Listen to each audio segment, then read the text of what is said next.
Nilinis ako, nag-charge yung phone ko, pero habang naghuhugas ako, nakita ko tong dalawang halamang ito. Lalo na this one. Alam niyo bang itong halaman na ito, kala ko gusto siya ni Cory, pero yung parang kamote siya. Pero hindi pa siya matamis. So, hindi ko siya niloto. Ang ginawa ko, itinago ko siya dun sa pinakalikod ng aming istante. Tapos sabi ko, tamad pa ako magtapon ngayon Itatapon ko siya kapag bulok na bulok na. Pero alam mo ang ginawa ng halaman ng ito? Hindi siya nabulok. Bagkos, pinakita niyang deserving siyang mabuhay. Deserving siya na ma-appreciate in different situation. I mean, this one, sa Pilipinas ko lang ito nakakain.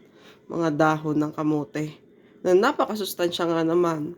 Before, sumibol lang sa kanya yung maliit. So, it's been like 2 months siyang nakatago. I mean, nakakakita ako ng mga dahon. I think itong mga tuyo na yatang ito.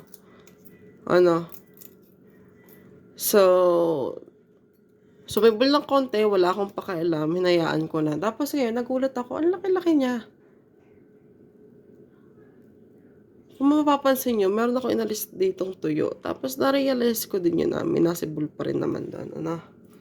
Na-realize ko na syempre, hindi naman lahat magiging perfecto. Yung mga tuyong yan, parang buhay natin na laging may nakaakibat na stress sa ating pag-iisip. But, and then again, huwag tayong mag-focus dun sa hindi to masarap sa mga tuyong dahon.